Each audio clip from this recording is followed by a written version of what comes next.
오늘 부동산 간접 투자를 활용한 3기 신도시 건설 활성화 및 유동성 관리 방안에 대한 세미나의 사회를 맡은 한국리츠협회 김상진 연구위원입니다. 인사드리겠습니다. 네, 곧 세미나를 시작할 예정입니다. 오시는 분들은 모두 참석하여 주시기 바랍니다. 네, 시간이 됐으므로 세미나를 시작하도록 하겠습니다. 교회 선언에 앞서 오늘 참석하신 분들을 소개시켜 드리도록 하겠습니다. 먼저 한국부동산 금융투자포럼의 한만희 회장님 참석하셨습니다.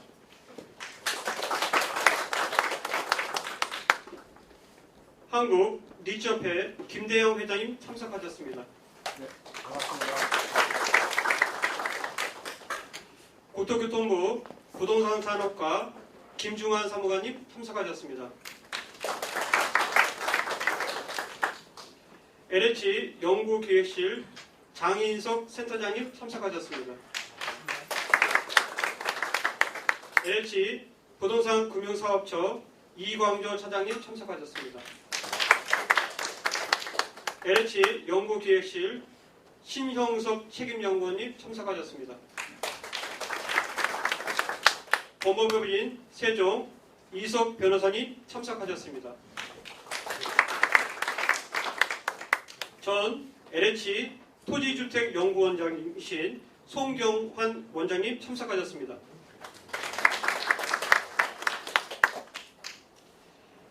강원대학교 부동산학과 정희남 교수님 참석하셨습니다.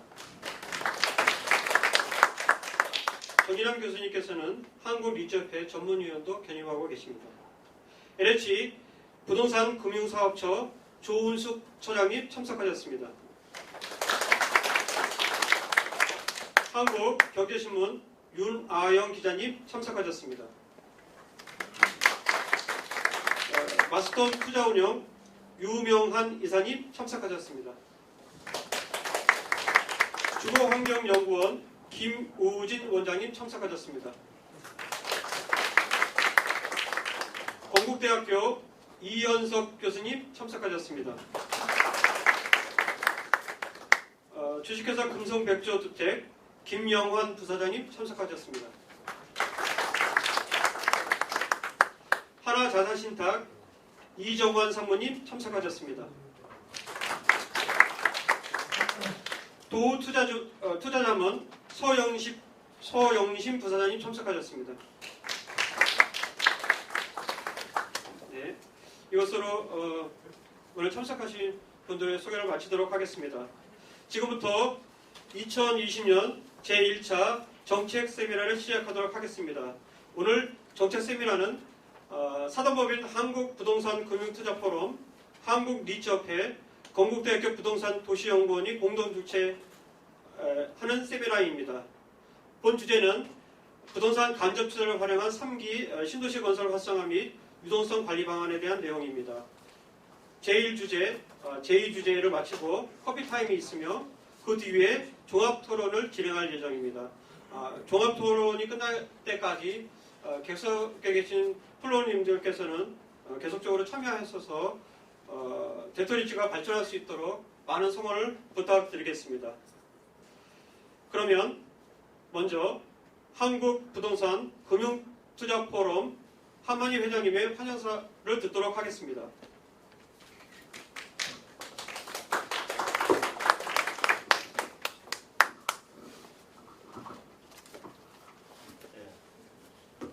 반갑습니다. 한국부동산금융투자포럼의 한만희입니다. 날씨가 굉장히 더운데 이렇게 시간 내서 찾아주신 모든 분들께 환영의 인사를 드립니다. 당초 이 세미나를 좀 일찍 하려고 했는데 코로나 때문에 이렇게 연기가 돼가지고 더운 날씨에 하게 됐고요. 양해 말씀을 드리겠습니다. 오늘 이 세미나가 이제 이번에 새로 회가 옮기신 리츠협회에서 개최되게 됩니다. 의미 있다고 생각이 들고요. 이렇게 좋은 장소를 저희들한테 배려해 주신 김대영 회장님과 또 관계자 여러분께 감사의 말씀을 드립니다. 오늘 세미나 주제가 상당히 희성 있는 것 같습니다. 그러면 간접 투자를 활용한 제3기 신도시 건설 활성화 그리고 유동성 관리 방안인데 여러분들 잘 아시지만 요즘 부동산이 뜨거운 화두가 되고 있지 않습니까?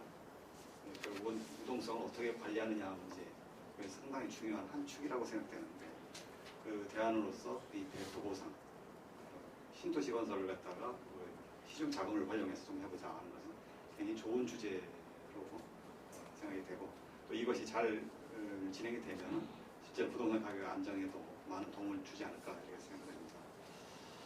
또 오늘 또 윤아영 기자님을 비롯해서 언론에서도 참여를 해주고 계시니까 오늘 토의가 이루어진 내용이 많이 전달이 될 것으로 보고 그것이 우리 부동산 시장 안정에 많은 도움이 되길 기대하는 마음입니다.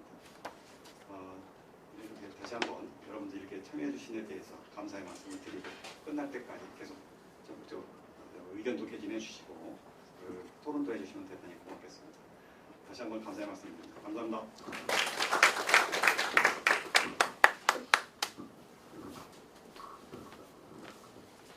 네, 다음은 한국리츠협회 김대영 회장님께서 오늘 정책 세미나에 앞서 축사를 하시겠습니다.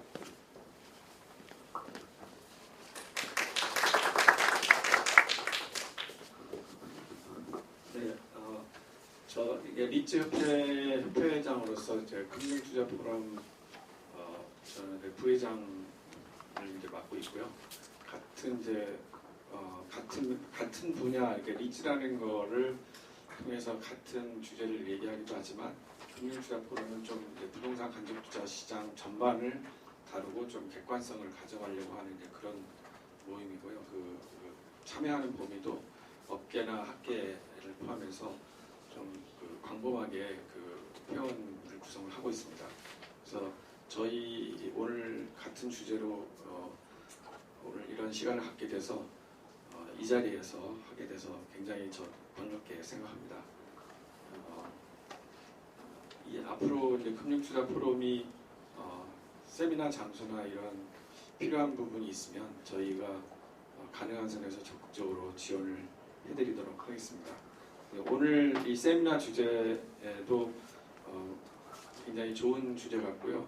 요즘에 시중의 유동성을 이제 저희는 이제 상장 리츠나 이런 걸 통해서 좀 건전한 방향으로 투자를 유도하고 있고 국토교통부에서도 3기 신도시 공공택지를 이제 리츠를 통해서 상장 리츠나 상장을 전제로 한 리츠에 이제 우선 공급하는 일정 부분을 그런 부분도 추진 중에 있고요. 이 대토 리츠도 그런 이제 리츠 활성화 정책의 일환으로 추진되고 있는데 좋은 대안들이 나와서 실제로 실천이 될 수 있도록 많은 실효를 거둘 수 있도록 그렇게 기대를 합니다. 저희가 이제 리츠 AMC로서 보면은 여기 이제 주제 중에 보면은 토론 내용 중에 보면은 현실적으로 이게 작동이 되는 데 있어서 수수료 부분도 상당히 중요한 것 같아요. 저희 이제 과거에 대토 리츠도 있었는데 대토 리츠가 제대로 실효를 못 거둔 것 중에 하나가 현실적으로 AMC들이 매력을 못 느낄 정도로 너무 이제 왜냐하면 수수료를 주는 주체가 지주들이기 때문에 되게 이제 그걸 많이 깎고 막 그러거든요. 그럼 투입된 맨아워 대비 별로 이렇게 레비뉴가 없으면 잘 참여도 안 되고 하니까 그런 부분도 같이 대안을 논의했으면 더욱더 좋겠습니다. 감사합니다.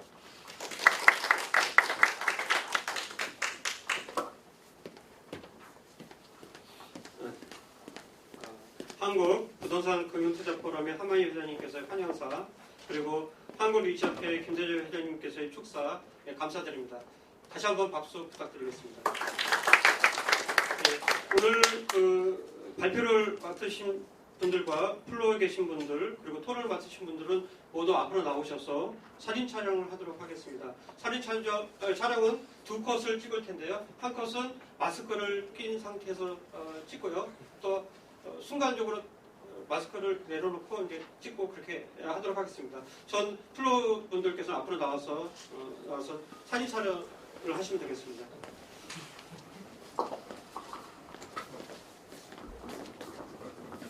참아야 되겠습니다. 모형으로 주는 건가요?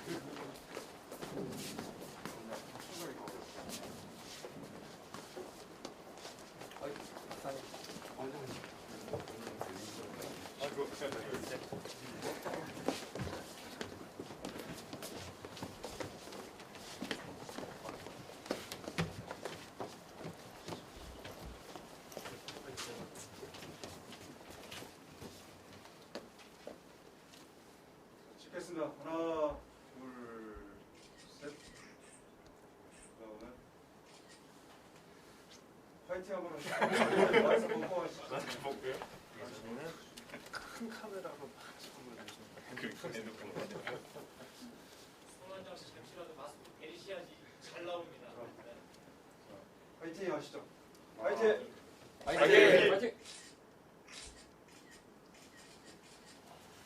네, 감사합니다.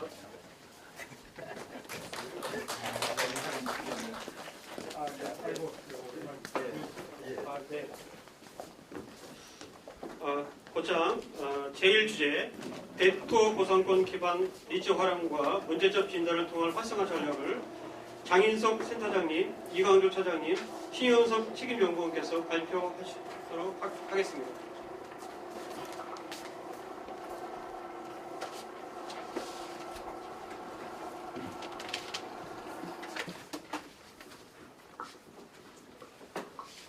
안녕하십니까. 대토보상권 기반 리츠 활용과 문제점 진단을 통한 활성화 전략 서두 부분 발표를 맡게 된 LH연구원 신형석입니다.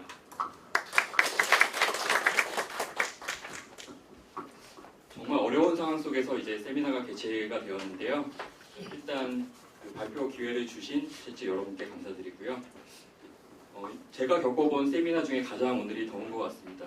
단순히 날씨 때문만 아니라 이 굉장한 세미나에 대한 열기로 이렇게 더운 날씨를 만들어 주신 것 같습니다.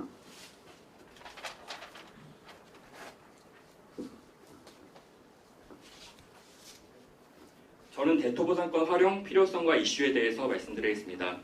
그리고 장인석 부동산금융연구센터 장님께서 대토보상 리츠의 구조와 특성에 대해서 말씀해 주시겠고요. 그리고 부동산금융사업처 이광조 차장님께서 LH 대토보상 리츠 현황과 활성화 전략에 대해서 발표해 드리겠습니다. 개요 및 연역, 사례, 필요성 및 최근 이슈 순으로 말씀드리겠습니다. 우선 엊그제 언론 지상에서도 많이 보도가 되었는데요. 올해 4월 이후 이제 4월, 5월 연속으로 시중 유동성 공급이 역대 최대 규모로 증가했다는 보도가 있었습니다. 그리고 특히 그 시중의 유동성 대표 지표인 광의통화량 M2는 올해 4월 말에 3,000조 원에 돌파를 하였습니다. 이는 그 시장에서 그 부동산 시장의 과열의 그 핵심 요인으로 부각이 되고 있고요. 올해 말부터 시작되는 3기 신도시 건설에는 약 35조 원에서 최대 45조, 50조 원까지 토지 보상금이 수도권을 중심으로 신규로 공급될 것으로 예상이 되고 있습니다. 그리고 저금리 기조도 유지될 것으로 보여가지고요. 일단 그 대토 그 보상금을 그 현금으로 보상을 하지 않고 그 공급된 토지로 이제 보상을 하는 대토 보상 제도가 이러한 그 시중의 유동성 확대를 막아서 부동산 시장 안정화를 위한 핵심 전략적 대안으로 부각이 되고 있습니다. 대토 보상 제도 연역을 간략히 말씀드리겠습니다. 공익 사업을 위한 토지 등의 취득 및 보상에 관한 법률에서 2007년에 대토 보상 제도가 제정이 되었습니다. 그 이후에 양도소득세 과세 이연, 입찰용지 평균 낙찰률 상한 설정 등의 활성화 방안이 있었고요. 2009년에는 현금 보상 옵션제 도입, 그리고 주택 용지에 대한 그 상한을 조정하는 제도가 생겼습니다. 그리고 하지만 이런 그 활성화 전략에도 불구하고 대토보상제는 활성화가 실패를 하였고요. 그 활성화 방안으로 다시 대토보상 리츠가 2010년에 도입이 되었습니다. 2011년에는 택지개발 촉진법 시행령 및 시행 규정이 제정이 되었고요. 여기서는 이제 공공택지를 그 수의계약으로 대토보상 리츠에 그 공급할 수 있도록 개정이 되었습니다. 그리고 올해 초에는 대토보상 시 양도세 감면율을 당초 15%에서 40%로 상향 조정이 되었고요. 리츠의 현물 출자 시에는 10%에서 15%로 상향 조정이 되었습니다. LH 내부 자료를 이용한 현황을 말씀드리겠습니다. LH의 사업지구의 대토보상 비율은 2014년까지 3% 수준에 머물렀지만 최근에는 굉장한 상승 추세를 보이고 있습니다. 2018년에는 대토보상 비중이 15%를 상향하였고요. 올해는 30%를 상향을 하고 있습니다. 당초 저희 그 발표가 예정돼 있던 2월에는 26% 정도의 수준이었는데 가장 최근의 자료를 보면 7월 달에는 32% 수준까지 상향이 되었습니다.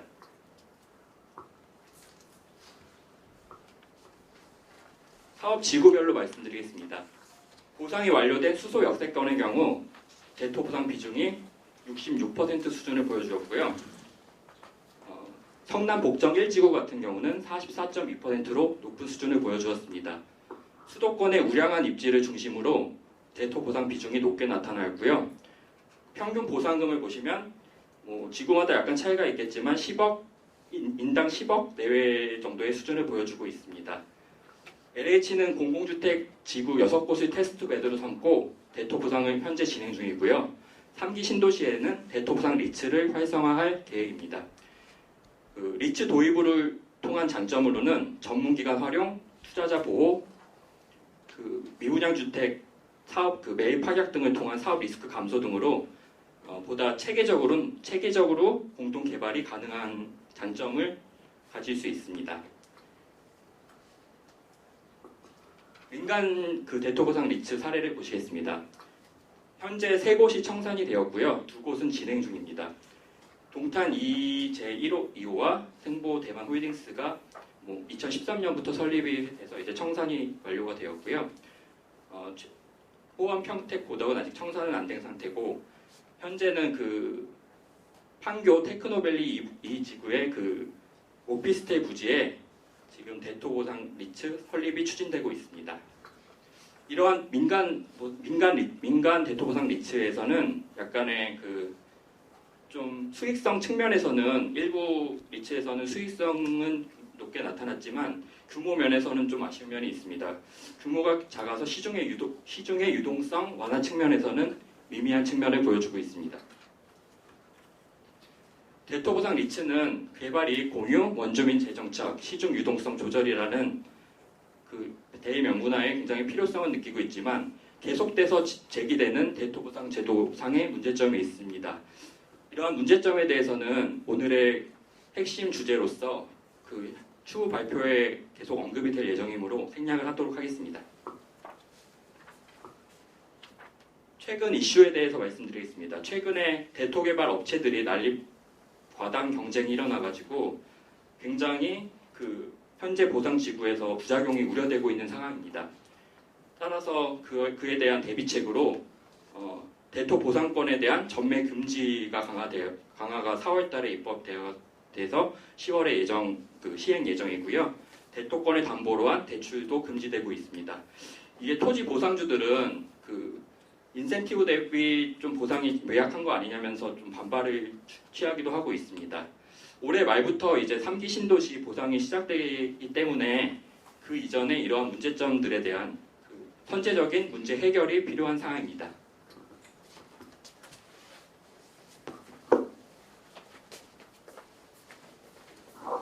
예, 이어서 2장으로 다시 넘어가서 대토 보상 리츠의 구조와 특징에 대해서 이제 저희가 설명을 한번 발제해 보겠습니다.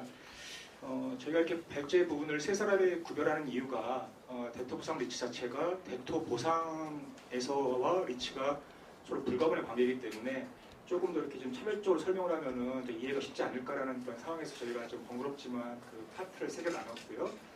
앞에 신영섭 책임연구원님께서 설명하신 이제 대토 보상의 어떤 전반의 현황을 가지고 우리가 리츠로 이제 끌고 들어오면은 이제 또 다른 이제 주제가 이제 펼쳐지기 시작하는데 앞에 부분에서 우리가 대토 보상 리츠가 필요한 것 중에 하나가 이제 부동산 개발에 따른 보상금이 시중에 유입될 수 있다. 이것이 시장을 더 자극하고 과열시킬 수 있다. 이제 그러한 논리가 나오는데 저희가 이제 한번 추정해 보건데 M1, M2라 좀 요구불 예금이라든지 광의의 어떤 그러한 형태보다는 실질적으로 가장 위험스러운 게 금융기관이 보상금이 예금으로 들어가면은 이걸 갖고 유동성을 창출해서 보상금보다 훨씬 더 큰 유동화가 될 가능성이 있어서 오히려 현금 보상이나 채권 보상 기존의 보상 방법보다는 방법을 우리가 계속 유지했었을 때 이것은 부동산 시장이 아니라 금융 시장의 과열이 더 우려될 수 있는 그런 것까지 볼 수 있지 않겠는가. 그래서 우리가 대토보상 리츠를 이야기하기 전에 대토보상 자체가 상당히 지금 이슈가 될 수밖에 없다.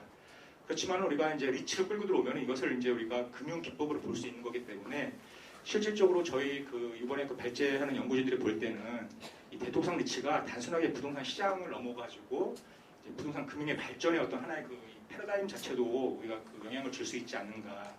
그렇다고 한다면은 결국은 현재 우리가 지금 이 리츠에 관한 새로운 시험대로서 이것은 뭐 그 디벨로퍼뿐만 아니라 투자자까지도 계속 그 이슈가 될 수 있는 이제 그런 걸 볼 수 있다고 생각을 합니다.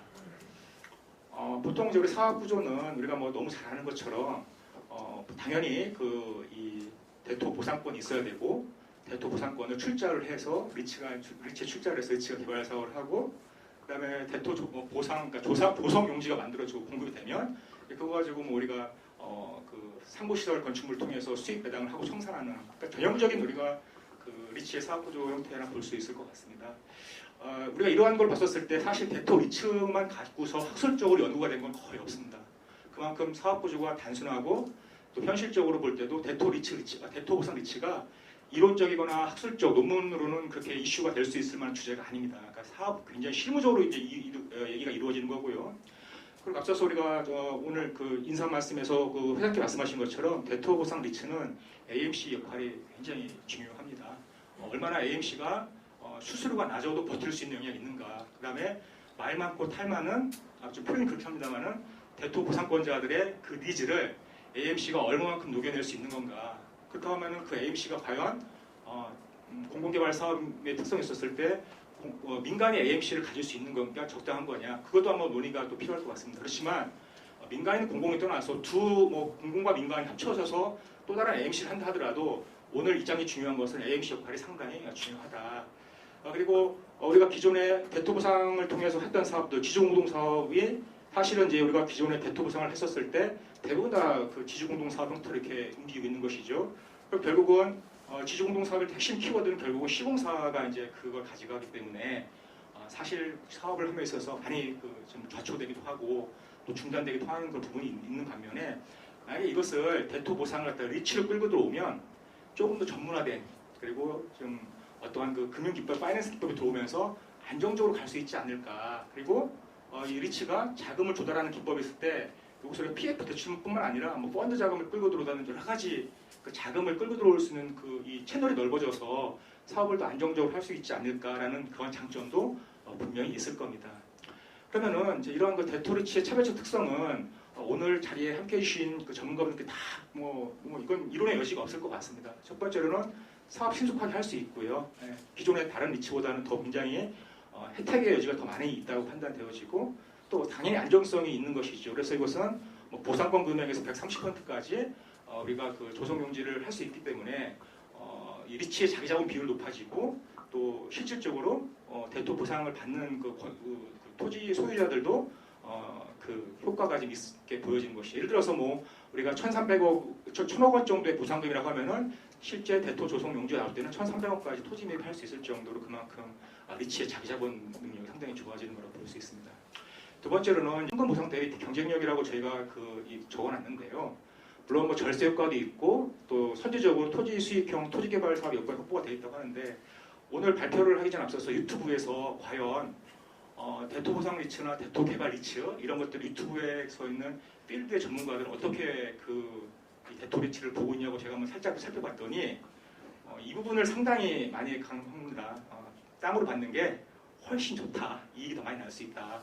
물론 사업이 불확실하거나 경기 변동이 심각할 때는 한 번 더 재고해야 된다라는 이제 그런 그 필드에 있는 사람들 얘기를 하고 있는 부분이 있지만 실질적으로 보게 되면은 우리가 절세 효과라든지 이런 부분들이 있지만 전통적으로 돈이라고 하는 것은 미래의 돈은 현재 돈보다 돈 가치가 떨어지면 당연한 거기 때문에 사실은 우리가 대토 보상 리츠를 아무리 활성화시키려 노력을 해도 땅을 가진 사람들이 나 지금 돈이 나한테 더 중요해라고 하면은 강제권이 없기 때문에 사업이 쉽지가 않다라는 것이죠. 그래서 오늘 아마 우리가 논의한 주제들도 대토 리츠를 활성화시키는 거에 의미가 있는 것이냐 아니면 대토 보상권을 갖고 있는 사람들이 리츠에 끌고 들어올 때까지 그 역할이 중요한 것이냐 우리가 이것을 갖다가 조금 논의를 하고 싶은 마음입니다. 하지만은 기존의 대부분들은 리츠만 활성화시키면 될 거라고 생각하지만 중요한 것은 땅을 가진 사람들이 나 리츠 안 들어갈 거야. 나 현금이 더 좋아. 라고 하면은 우리가 아무리 리츠를 활성화시키려고 한다 하더라도 그게 들어올 수가 없기 때문에 아마 논의들도 우리가 그런 걸 좀 더 집약을 시킬 필요성이 있지 않을까라는 생각도 해봤습니다. 우리가 이것은 이제 그 유일하게 국내에서 지금 검색된 논문 중에 하나가 이 두 분의 그 논문, 이 두 공동 저자가 쓴 대토개발 리치의 리스크 분석을 동학 개선방안 연구 이 논문이 국내에서 유일하게 대토 리치에 관한 유일한 논문입니다. 직접 저희들이 연구진들이 이 사람들하고 같이 이 저자들과 같이 인터뷰를 해봤고 또 자문도 구해본 결과 뭐 그 내용을 저희가 정리를 해봤습니다. 많은 사람들이 그 토지 그 개발 대상에서 많은 사람들이 인식이 많이 부족하다. 그러니까 이게 AHP 분석을 한번 해봤더니 여전히 그 대토 보상이나 대토 가치가 인지도가 조금 많이 떨어져 있다. 이게 좀 중요도 3순위에 올라와 있고요. 그 다음에 우리가 이 세제 혜택은 대토 보상 리치에서도 세제 혜택 문제가 나왔고 대토 보상에서도 세제 혜택이 같이 나옵니다. 그러니까 현금 보상하는 것보다는 더 이런 부분들이 복잡하고 나 잘 모르겠어. 그냥 그래도 싫어. 하라고 하는 그런 응답이라고 우리가 판단을 할 수가 있겠죠. 그리고 이제 두 번째로는 리치 설립 인가로 들어가게 되면은 AMC나 또 PM 사업자에 대해서 과연 이 사람들이 잘하는 사람들인가 하는 어떤 혹시 뭐 그 금방 날아가는 데벨로퍼들 아니야 하는 어떤 그런 이 전문 사업자에 대해서 토지 보상을 받는 사람들이 전문성이 부족하기 때문에 또 정보가 없기 때문에 조금 더 이질감을 느끼는 게 아닌가. 그리고 이 중에서 또 하나 말하면은 앞부분에서 신청 단계일 때도 과세 문제가 나왔지만 또 설립해서 인가할 때도 이 과세 이연이 얼마나 될 수 있는 건가.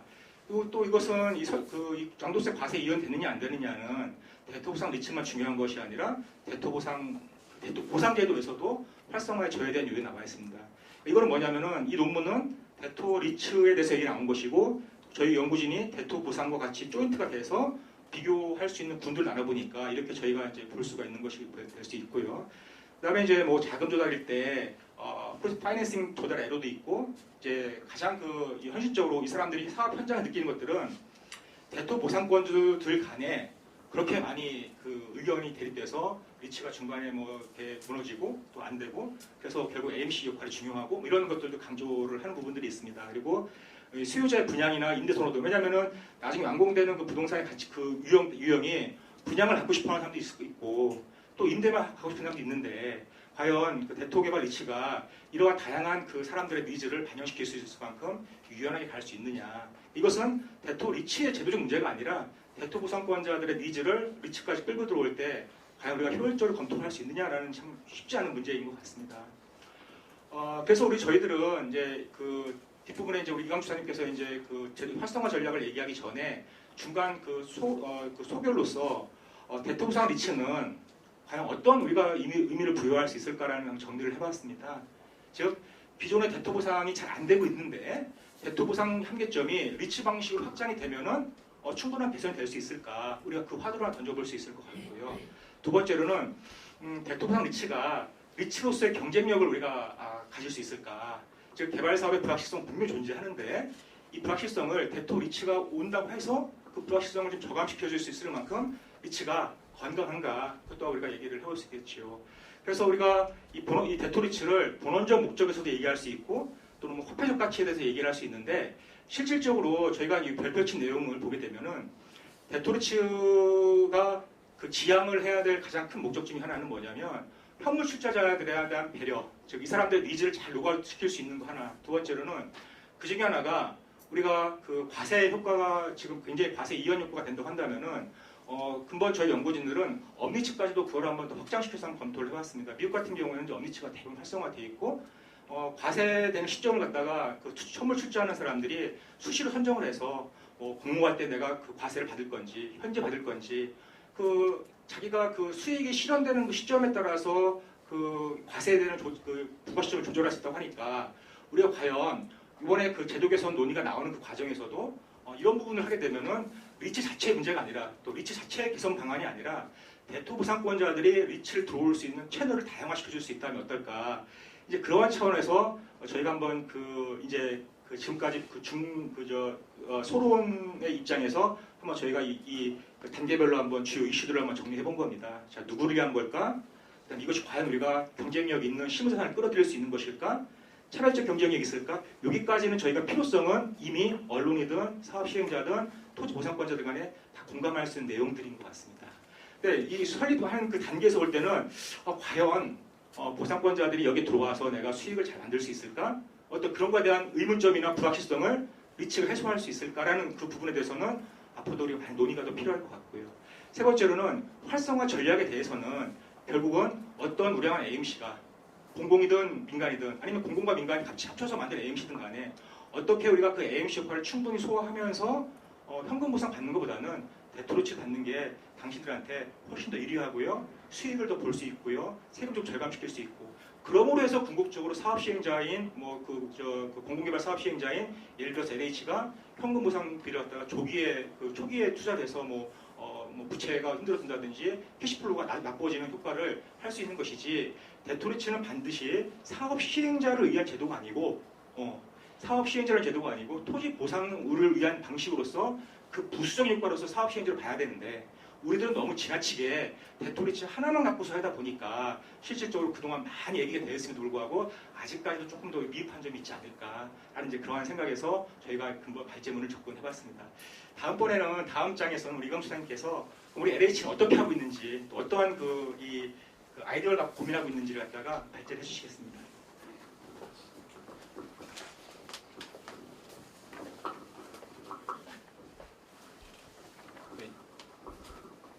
이번 챕터는 제가 그 LH 대토 보상 리치 현황하고 그다음에 이제 어떤 문제점이 있으며 어떻게 활성화 전략을 짜 나갈 것인지에 대해서 발표를 드리도록 하겠습니다. 발표에 앞서서 혹시 우문현답이라는 아마 이제 말 많이 하시잖아요. 제가 이제 그거를 모 지역본부에 이제 건설하는 그쪽 부서에 갔더니 그게 우문현답이라고 크게 붙어 있더라고요. 근데 그 줄임말이 우리의 문제는 현장에 답이 있다라는 말이었습니다. 그러니까 우리가 대토 보상 리치 활성화 전략 여기서 학계라든지 우리 정부라든지 사업 시행자분들 여러 업계에 계신 분들이 있지만 사실상 현장에 일어나는 일들은 잘 모르시잖아요. 그래서 현장에 일어나는 일들을 주제로 해서 어떠한 문제점들이 있는지를 살펴보고 그다음에 그걸 통해서 어떻게 활성화를 할 수 있을 것인지 그거를 제가 좀 말씀을 드리겠습니다. 먼저 저희가 그 LH가 대토 보상 리츠를 추진한 현황을 간단히 좀 말씀을 드릴게요. 저희가 이제 올해 보상을 들어갔고 그다음에 보상이 들어갈 예정인 3기 신도시를 포함해서 출자자를 이제 모집을 진행하고 있고요. 현재까지 출자자는 이천 중리지구와 남양주 진접 2지구, 그다음에 구리갈매 역세권 지구에서 이천 중리지구는 상업용지를 대상으로 16명, 한 69억 원 규모의 출자자를 모집을 했고요. 남양주 진접 2지구는 주상복합 용지를 대상으로 약 48명, 437억 원 규모의 출자자를 모집을 하였습니다. 구리갈매 역세권 지구 같은 경우는 이제 5월 달에 보상을 착수해서 현재까지 주상복합 용지를 대상으로 49명, 795억 원 규모의 출자자를 모집하고 현재도 진행을 하고 있습니다.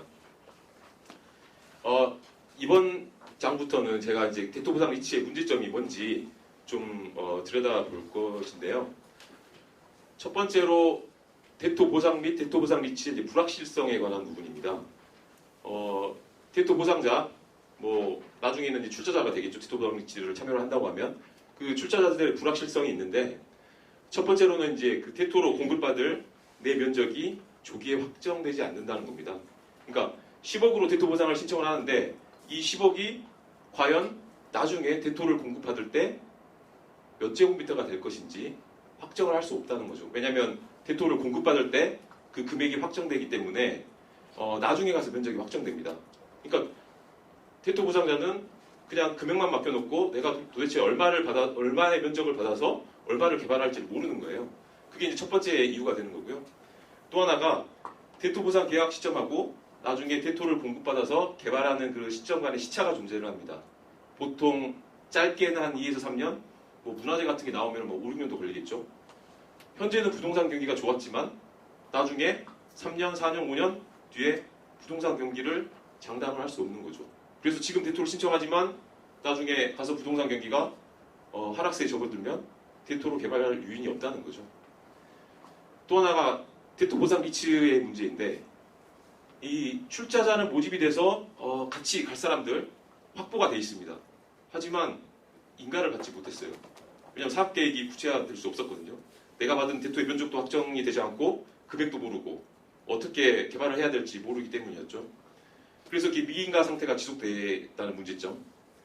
그러다 보니 현재는 딱 한 사이트를 개발할 정도의 인원이 다 모여서 개발을 하기로 갔는데 나중에 한 2, 3년 지나고 3, 4년 지나고다 보니까 내가 돈이 필요해서 현금으로 받아갈 사람들 빠져나가고 이탈자가 계속 나오게 되면 결국 나중에 대토를 공급받을 시점에는 이 사이트를 개발할 정도의 규모를 확보하지 못할 위험성이 있다는 거죠. 그러면 대토 보상 리치 출자자만 위험성이 있는 거냐? 아닙니다. 사업 시행자도 불확실성은 있는 거죠. 첫 번째가 이제 대토의 가격 변동에 따른 대토 보상 선정의 문제점이 있습니다. 예를 들어 1,000억이라는 뭐 주상복합 용지에 대토 신청을 받았습니다. 근데 1,100억이 모였어요. 근데 기준으로 따르면 100억을 좀 잘라내야 되거든요. 근데 가만히 생각해 보니까 사업 시행자가 볼 때 여기는 한 2, 3년 뒤에 가격이 1,200억, 1,400억 오를 것 같아요. 그럼 고민에 빠지는 거죠. 내가 그러면은 사업 시행자인 LH가 지금 초과해서 들어왔는데 1,000억을 기준으로 해서 1,100억이 들어왔는데 이 100억에 해당하는 사람들을 탈락을 시켜야 되는 거냐? 아니면 같이 가야 되는 거냐? 뭐 이런 문제점이 있을 수 있는 거죠. 이렇게 그 대토 부상자의 대토 권리 면적 변동은 나중에 민원으로 발생할 수가 있습니다. 예를 들어 딱 맞게 1,000억에 맞게끔 해서 이 대토 보상 계약을 체결하고 이 사람들을 이제 대토 공급 때까지 갔는데 갑자기 가격이 1,500억으로 올라버린 거예요. 토지 가격이. 그럼 대토 보상 계약 시점에는 대토를 받을 걸 줄 알고 계약을 했지만 나중에는 대토를 못 받는 상황이 발생을 하거든요. 그러면 당연히 그게 다 민원으로 돌아오겠죠. 그래서 이 불확실성에 대한 이제 키포인트를 보면 이러한 불확실성은 대토 보상 및 대토 보상 리치의 장애 요인으로 작용을 하는 겁니다. 그래서 이러한 제도 개선을 통해서 불확실성을 완화할 필요가 있다라는 게 이 페이지의 키포인트가 되겠습니다. 또 하나의 문제점이 있는데요. 대토 보상권 유동화 관련입니다.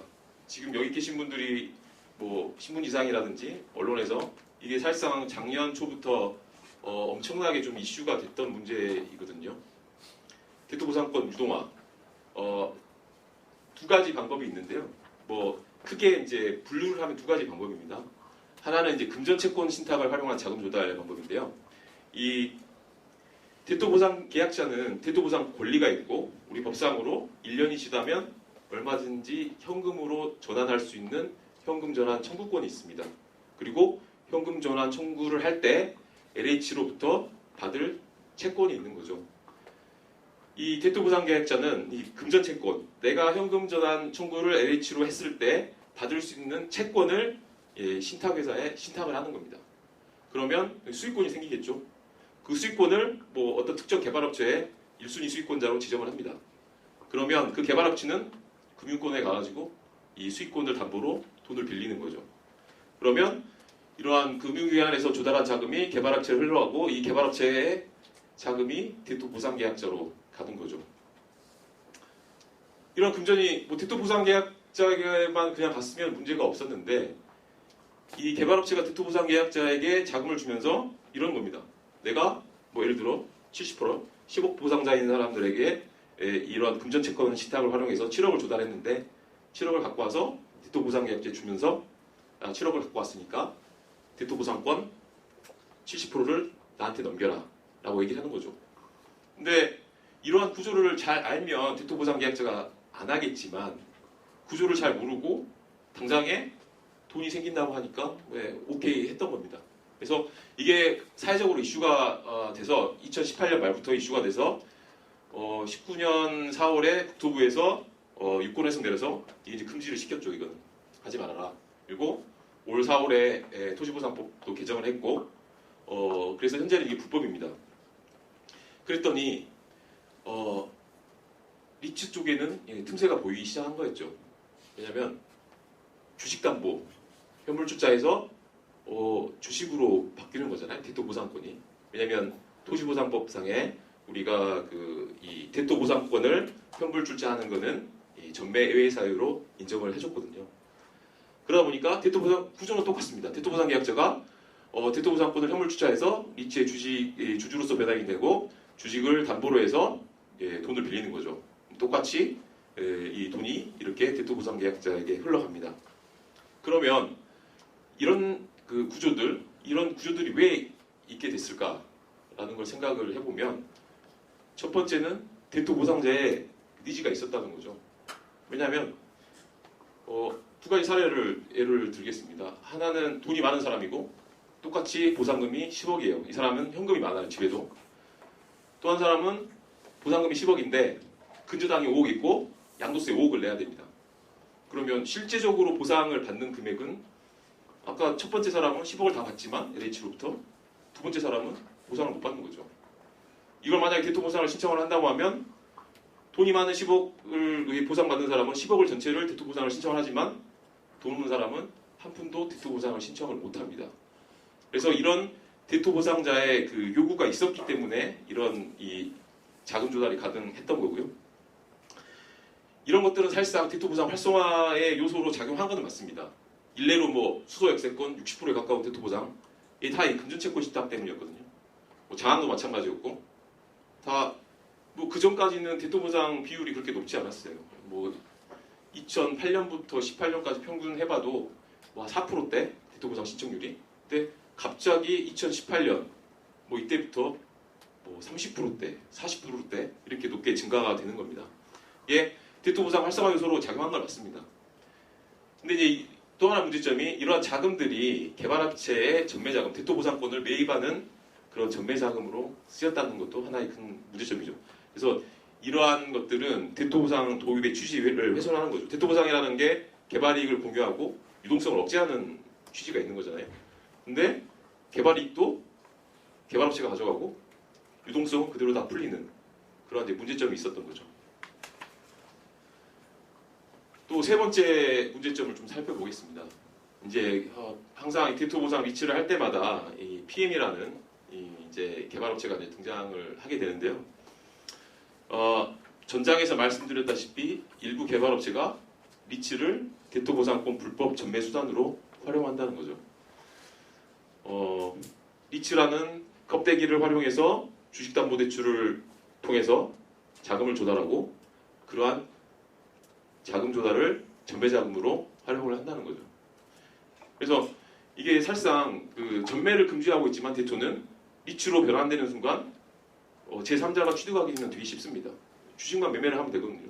건설사가 대토보상 100명에 예를 들어 뭐 공동주택 부지가 있다. 근데 이 건설사가 이 공동주택의 부지를 따내려면 어마어마한 경쟁을 뚫고 따내야 되는데 되게 쉬운 거죠. 가서 작업만 잘해서 이 사람들 돈 좀만 더 주고 주식만 매입하면 그 땅은 건설사 소유의 땅이 되는 거니까요. 또 하나가 이 공공지역 민간임대 주택으로 대토보상 리츠 사업을 추진하겠다라고 일부 개발업체가 얘기를 하고 다니고 있습니다. 사실상 대토보상자에게는 전혀 맞지 않는 사업 유형인 거죠. 우리가 이런 공공지역 민간임대 주택을 하게 되면 뭐 8년 동안은 임대를 하다가 나중에 분양 전환하잖아요. 물론 그 전에 대토보를 받고 공급을 받아서 아파트를 짓고 건설하는 기간도 뭐 한 5년, 6년 걸립니다. 13년이라는 시간이 걸리는 거거든요. 이 구조상 임대 기간 동안은 뭐 수익이 발생하지 않아요. 근데 어느 대토보상자가 13년 동안 혹은 그 이상에 되는 기간 동안 수익도 하나도 안 받고 돈만 이렇게 넣어놓고 있다가 나중에 분양 수익만을 보고 참여할 사람은 없다는 거죠. 이거는 일정 단계에서 주식 매매를 통해서 이 뭐 민간 개발업체든지 아니면 제3의 건설사라든지 이쪽에 주식 매각을 통해서 대토보상자는 빠져나가게 하고 결국 그런 민간 디벨로퍼가 그 대토를 취득하겠다는 그런 이 속셈이 있는 거죠. 근데 이게 이렇습니다. 뭐 이 분양가 상한제를 회피할 수 있어서 수익도 높아지고 심지어는 아파트를 대물로 줄 수 있다라고도 이렇게 현혹을 하는 거거든요. 근데 보상자들 거기에 계신 분 나이 드신 분들이 이런 걸 알 리가 없죠. 그래서 준다고 하니까 밑에다는 안 되면 말고라고 딱 써놓고 약정을 하는 거니까요. 그래서 과천 주암지구는 뭐 우리 공급 촉진지구였지만 뭐 성남 북정은 분양용지를 민간 임대로 전환한다고 했었고 뭐 이렇게 3기 신도시로 이제 확산하는 이제 그런 조짐이 보이기 시작합니다. 근데 여기서 이제 시사하는 바는 이런 거죠.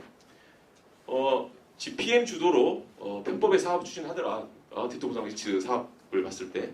그리고 제3자의 리츠 주식 매매를 통한 대토 불법 전매가 가능하다라는 부분과 또 하나는 이 부분을 보면 공동주택 용지는 사실상 대토보상 리츠의 수익이 한계가 있습니다. 왜냐하면 분양가 상한제 때문이죠.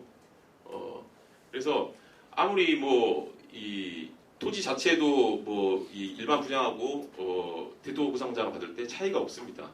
상업용지야 좀 싸게 받는다고 하더라도 이거는 감정 가격대로 공급하기 때문에 이 일반 분양분에 대해서 토지에 대한 시세 차이는 없거든요. 그런데다가 분양가 상한제가 있기 때문에 수익이 많이 나지 않습니다. 그래서 분양가 상한제를 회피하려는 수단으로 이런 방식들이 사용이 된다는 겁니다. 또 하나의 이제 문제점은 지금 이런 겁니다. 저희가 그 3기 신도시 정부에서 막 발표를 했죠. 정부에 발표를 하자마자 제도 개선안들 다 이제 수집을 합니다. LH도 그렇고 다 이제 가져와라고 말씀하셔서 저희가 이제 딱 그 리츠 활성화, 리츠라는 게 개발 이익도 공유하고 이제 주도적으로 이 지주들이 사업 참여가 가능하기 때문에 좋은 방법이다라고 해서 홍보를 하고 활성화를 발표를 했습니다.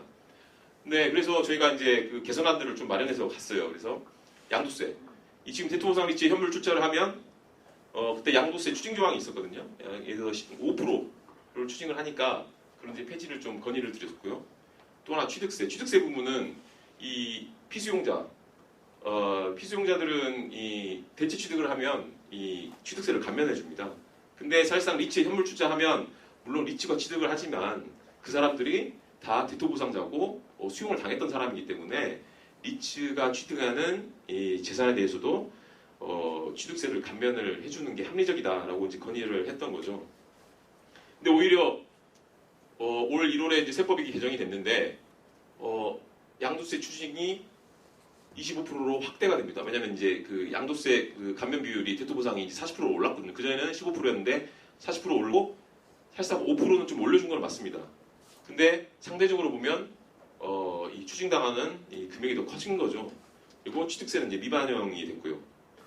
그러면 사업시행자는 어떻게 했냐? LH는 갑자기 이제 저희 현재 사장님이 부임을 하시면서 그때 이슈가 됐던 게 이제 개발이 환수에 관한 그런 사항들이 이슈가 좀 됐었거든요.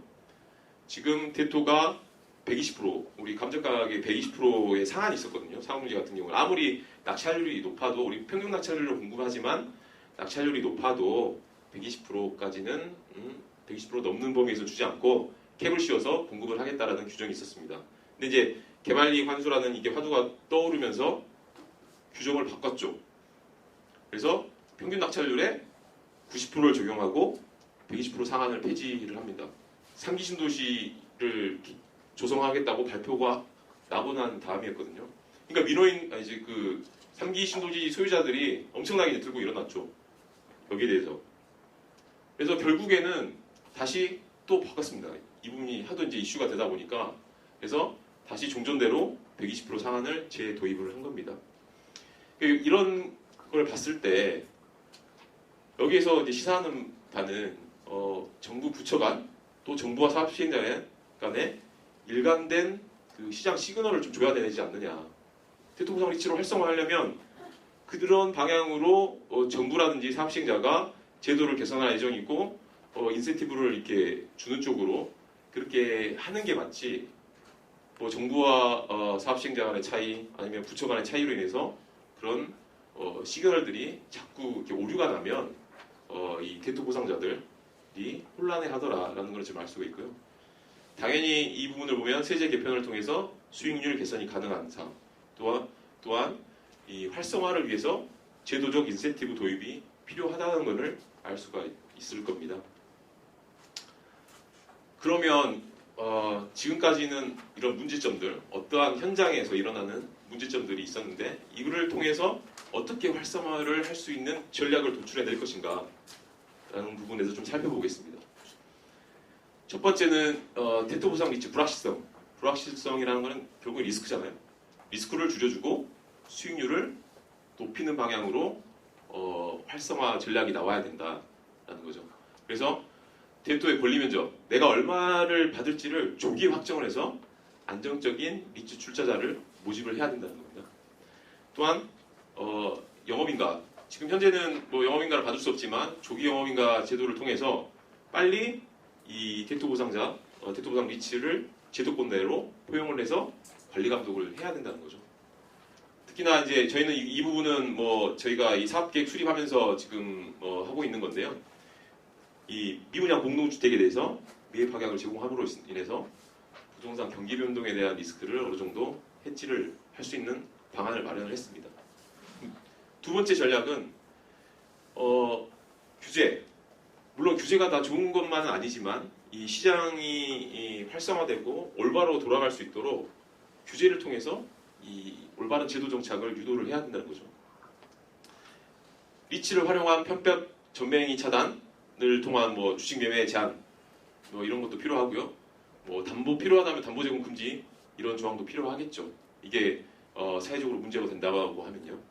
그리고 불법 전매 행위에 대해서 벌칙 조항 신설할 부분은 토지보상법에 되어 있습니다. 근데 만약에 리츠의 주식 매매 제한이 들어간다면 이 부투법에도 그거랑 마찬가지로 벌칙 조항이 신설돼야 되지 않을까라는 생각을 하고 있는 거고요. 마지막으로는 그 대토 보상 리츠 활성화를 위한 인센티브가 마련이 돼야 된다는 부분입니다. 그래서 바로 직전에 말씀드렸다시피 정부랑 사업시행자는 항상 일관되게 대토 보상 리츠에 대해서 대토 보상 리츠 참여자, 출자자들을 위해서 이렇게 제도를 마련하고 있다, 인센티브를 마련하고 있다라는 시그널을 좀 보여줘야 된다는 거고요. 특히 양도세 감면 유지하고 취득세 감면을 통해서 이 세제 인센티브를 줘야 됩니다. 제가 어제 우리 용역 실무자 회의를 하면서 하기 전에 PM하고 인터뷰가 있었는데 이 부분을 얘기하더라고요. 이 부분에 양도세뿐만 아니라 양도세 중에 지금 뭐 감면뿐만 아니라 이제 과세 이연, 아까 우리 장 박사님도 말씀하셨다시피 과세 이연이 지금 현물주자 되면 종료가 되기 때문에 큰 의미가 없다. 기간을 늘려줘야 된다라는 얘기를 하더라고요. 또 하나는 이제 그 리츠의 출자자에 대한 니즈 충족을 위한 제도가 도입이 돼야 된다는 겁니다. 지금 공동주택 입주권 부여라는 부분, 왜냐하면 공동주택에 대한 메리트가 사실상 없거든요. 근데 우리가 대토를 활성화하려고 하면 덩어리가 큰 이 공동주택 용지를 활성화해야 되고 정부가 말하는 것도 그러잖아요. 유동성을 많이 흡수를 해야 되는 부분이잖아요. 그러려면 블록당 2천억, 3천억 하는 공동주택 용지에 사람들이 많이 모여야 되거든요. 근데 수익은 낮고 하다 보니까 거기에 참여하는 사람들에 대한 어떤 인센티브, 그게 지금 이 토지 소유자들도 요구하고 있는 사항이기도 한데요. 이 공동주택 입주권 부여라든지 낮은 레버리지 급부망, 이 대토 리츠 같은 경우에는 출자 비율이 높잖아요. 왜냐 토지가 확보된 상태에서 사업을 하기 때문에. 그래서 아까 그런 선지급금, 자금 조달이라는 구조가 나왔고요. 그래서 이 낮은 레버리지를 극복할 수 있는 방안들이 마련이 돼야 된다라는 걸 말씀을 드리고 싶습니다. 제가 이렇게 이제 이 대토 보상 리츠 문제점 진단을 통한 활성화 방안들에 대해서 말씀을 드렸는데, 마지막으로 이제 저희가 발표를 마치기 전에 좀 드리고 싶은 말씀은 우리 직전에 장 박사님도 말씀하셨지만 이 대토 보상, 이 대토 보상 리츠 시장을 보면 이게 수요자가 모든 키를 가지고 있습니다. 아무리 제도를 만들어도 이 사람들이 혹하지 않으면, 이 사람들이 하지 않으면 결국 참여자가 없어요. 대토 보상 리츠의 전제 조건은 대토 보상을 받아야지만 가능한 겁니다. 그래서 대토 보상에 대한 활성화 전략이 나오고 나서 그 다음에 대토 보상 리츠가 어떻게 해야 다른 개발 방식에 비해서 우위를 가져서 리츠로 흡수를 할 것인가, 이런 부분에 대한 고민이 있어야 되고요. 특히 이런 인센티브 부분은 각계에 계신 분들이 좀 건의를 하시고, 저희도 이게 정부의 건의도 하긴 하지만 좀 공감대가, 특히 리츠 업계에 계신 분들 사이에서는 공감대가 형성이 돼서 한 목소리로 이런 3기 신도시에 적용할 수 있는 인센티브 방안들이 마련됐으면 좋겠습니다. 이상으로 발표를 마치도록 하겠습니다. 감사합니다.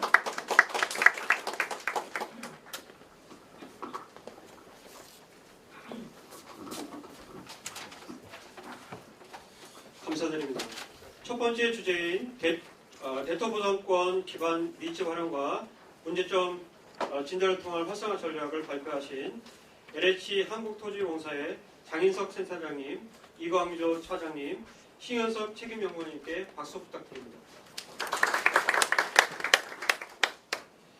대토 보상 리츠 두 번째 주제 시간입니다.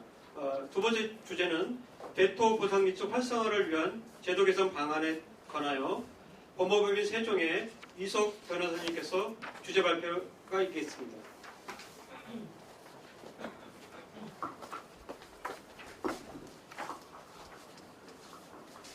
안녕하세요. 저 법무법인 세종의 이석 변호사입니다.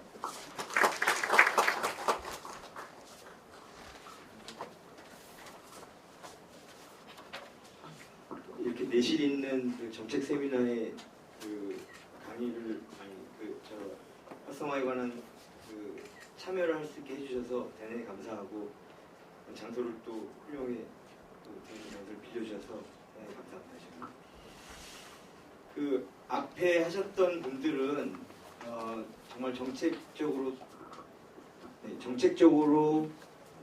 이 대토 보상 리츠의 활성화를 위한 그 제언을 해주신 것 같습니다. 그걸 담아서 저는 그 변호사니까 법률적으로 이 부분을 어떻게 뒷받침할 것이냐에 대해서 조금 그 고민하고 있고요. 지금 현재 LH에서 용역을 주셔서 대토 보상 리츠의 활성화에 관한 법률적인 제도 개선 방안에 대해서 연구를 하고 있습니다. 이 자료는 지금 그 최초부터 그 부동산 그 금융투자 포럼에서 저희가 좀 준비하고 있던 내용을 용역과 같이 결합하면서 발전시킨 자료들이라 지금 현재 부동산 투자회사법 및 관련된 여러 제반 금융 법률들을 포괄하고 있다고 보시면 될 거고요.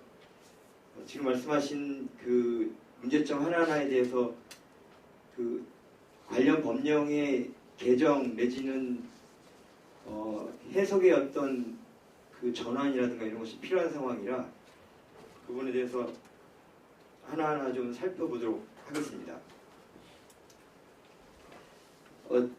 대략 4개의 컨텐츠가 이루어졌는데요. 첫 번째는 문제점과 대안, 이 부분 앞에서 많이 설명하셨기 때문에 간단히 가도록 하고요.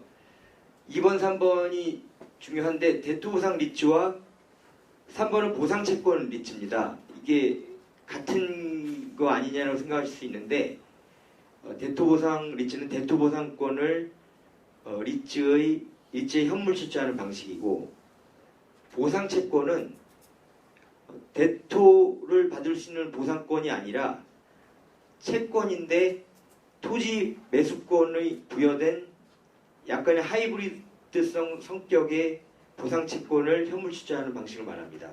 그래서 이 두 가지 특히 보상채권 리츠는 현재 토지보상법이나 부동산 투자회사법에는 개념이 전혀 없는 거고 새로이 이번에 그 부재지주들의 대부분 받아가게 되는 보상채권 리츠, 보상채권도 리츠의 현물 출자함으로써 유동성을 한번 그 제어하는데 기여를 해보자는 의미에서 추가가 된 것입니다. 네 번째는 이러한 관련한 그 제도 개선에 어떠한 법률이 개정되어야 되는지에 대해서 간략히 살펴보도록 하겠습니다. 그 앞에서 그 잘 발표하신 바와 같이 조금 반복이 될 수 있는데 저희는 이제 법률적인 측면에서 조금 검토를 좀 해본 거고요. 이른바 대토 전문 컨설팅 회사가 많이 난립이 돼 있고 그들의 그 과당 수수료가 지금 문제가 되고 있습니다.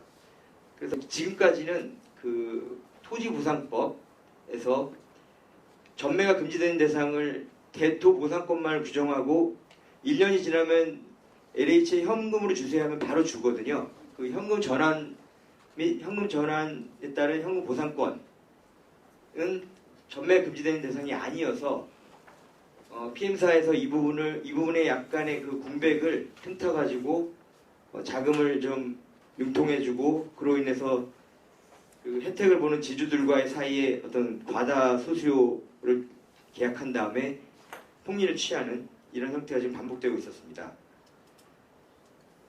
그래서 지금 현재는 아까 말씀하신 대로 토지보상법에 벌칙 규정이 지금 만들어졌습니다. 3년 이하의 징역, 1억 원 이하의 벌금. 그래서 사실상 그 금전신탁 거래는 이제 어려울 것 같습니다. 그리고 현재 부동산 투자사법상 리츠 영업인가가 기존의 다른 영업인가와 마찬가지로 구체적인 사업 계획이 확정되어야 영업인가가 주어지는, 그래서 이 사업은 이미 주주들은 거의 확정이 돼 있는데 그 주주들의 그 확정된 부분에 대해서 계약을 체결하는 것이 과연 영업 행위냐, 영업인가 받기 전에 그런 행위를 못하면 주주가 확정이 되는 게 아니고, 주주가 확정이 되지 않으면 또 영업인가를 위한 사업계획서를 제출할 수 없기 때문에 물고 물리는 이런 과정이 좀 있었습니다. 이 부분에 대해서는 신속한 영업인가 내지는 예비 영업인가로 해서 일정 정도 요건을 완화해주는 방안, 이런 것들이 좀 제시되고 있습니다.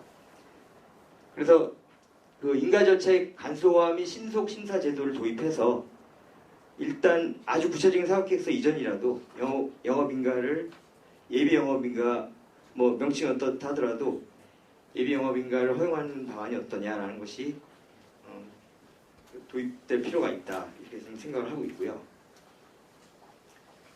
그리고 계속 그 말씀하셨던 문제지만 대토 리츠의 활성화를 위해서는 자기가 살고 있는 땅을 전부 수용당하고 대토로 받게 되면 현금으로 받는 사람들과의 차이에서 돈이 없는 사람들은 사실상 어떤 금전적 필요가 생기는데, 이 부분을 많이 열어주면 다시 유동화 억제를 위한 그 목적 달성이 불가능해지는 상황이 발생하기 때문에 이 부분을 어떻게 적절히, 그리고 법률적인 뭐 권리 침해나 침익이 없이 그 목적을 달성할 것이냐에 대해서 고민이 상당히 필요한 부분이라고 하겠습니다.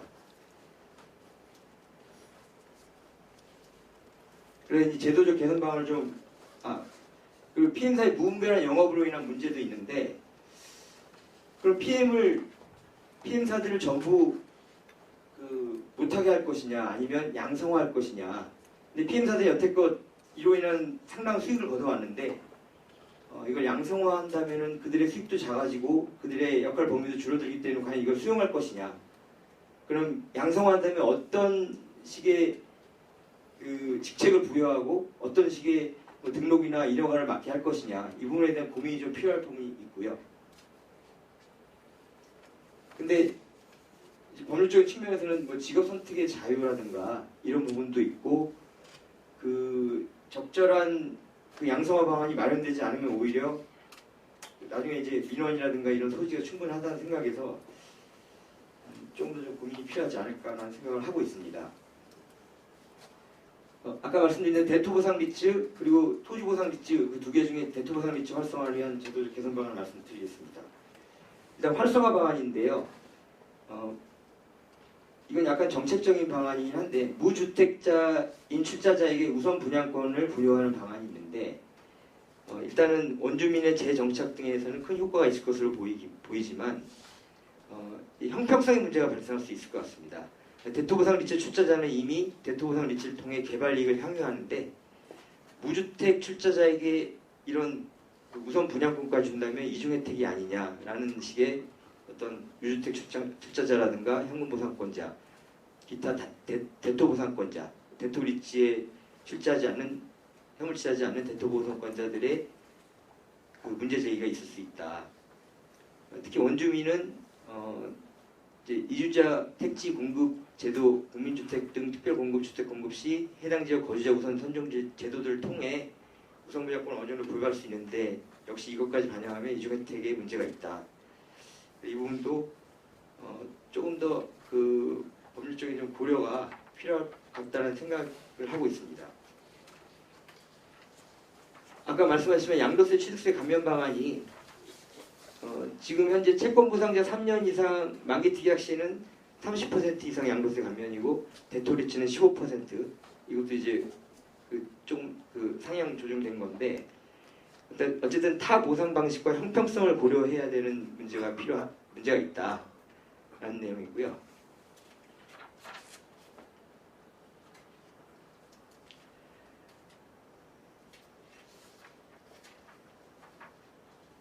그래서 그 아까 말씀하신 대로 현물취자 시에도 양도소득세 40% 감면이 유지될 수 있도록 하는 방안의 개정이 필요하다. 근데 다만 이제 감면받는 양도소득세 합계액이 최대 2억 원, 과세 기간별 1억 원, 5개의 과세 기간 합산 2억 원.